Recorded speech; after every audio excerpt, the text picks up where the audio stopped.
Exciting times. We're here in Dubai. I'm here with Skye Nicholson, and we're talking 2026 plans for her boxing this year. How are you doing today, Skye? Very well, thank you. So we've got your belt here that you just won in December. How proud do you feel after 2025? I know you said it was a year that was up and down for you, but having this, how does that feel? Yeah, definitely didn't start off the year the way I wanted to, but finished it on a high and have set myself up for a really big 2026. So very excited for what this year is going to bring. Absolutely. We're really looking forward to it. Now, you said earlier off camera, you're really comfortable now at Super Bantamweight. 122 is where you want to be at, and you feel like you're probably the best in that division. Not probably the best. I believe I am. There we go, guys. You heard it first. The best in the division.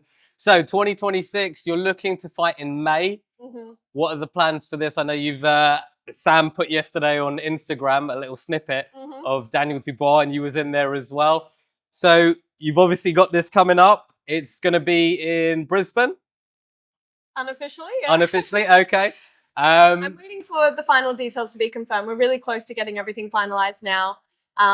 This fight is defending the interim while we wait to see what happens with Ellie Scottney's undisputed fight. That's obviously happening in April. So it's kind of an in-between fight, but hopefully the big one. So it's a nice one. She's in April, you're in May. Exactly. That leaves us for a nice autumn big fight that could potentially be in the summer. Yeah, okay. In the summer. So for me, ideally, we fight for undisputed against Ellie Scottney in the summer. That's if everything goes to plan. Obviously, she's got a big fight. Of course, yeah. And I've got a really good fight as well. So, yeah, I'm setting myself up for a big year. I want to finish 2026 undisputed. I know you like to keep busy. Yeah. So you're saying summer, so you're not looking to prolong it and do it in the autumn. Yeah. Definitely want to have this fight in May and be in the big fights by the summer. Do you think staying active as a fighter is what keeps you motivated as well to be in the ring and to be winning those big fights? Yeah, and I think activity is just key for good performance as well. I think spending too long out of the ring, you get static, you get stale, you get that ring rust. So I definitely have found my best performances have been coming off the back of another performance and not waiting too long out of the ring. This fight's obviously going to be about 6 months after my last fight. And you don't really want to be going into big fights like that. So for me, have this fight in May, put in a good performance, solidify my place as the mandatory challenger for the world champion, which will hopefully be Ellie keeping her belt in April, because then obviously that's going to set up a big fight for us in the summer. Excellent. And how many times do you you're 30 now, how many times do you like to fight a year? Is it twice a year? You like to fight 3 times? I'd love to fight 10 times a year. Wow. But obviously being realistic, 3 or 4 fights a year. It'll probably be 3 this year, obviously, not starting till May. So it's made it hard to have more than 3 fights this year, especially being in championship fight. So ideally May, the summer, and then one in the back end of the year. I mean, it's an impressive, start to the year with this signed up and you looking to achieve this and become undisputed. I know Inua last year defended his Ring Magazine belt 4 times. So it is achievable and it is doable. And that was just at Riyadh in December. Yeah, for sure. For me, activity is key. Being in the ring as often as possible. I take smaller purses to get out more often. I don't think a lot of people realize that. They're like, oh, Skye's fighting again, Skye's fighting again. But I obviously sacrifice a lot to make that happen as well. But that's so impressive. You're like saying, I take the smaller purses because I want to make the fights happen. Yeah. Terence Crawford still in the media after winning Fighter of the Year at the Ring Magazine Awards. You were there with him just literally 10 days ago. What was that like? Yeah, it was amazing. I feel like I come away from those events feeling so inspired, so motivated, and it was such a nice way to start the year and just really set my mind on what I want to achieve this year and being there, being amongst the greats of the sport, past and present.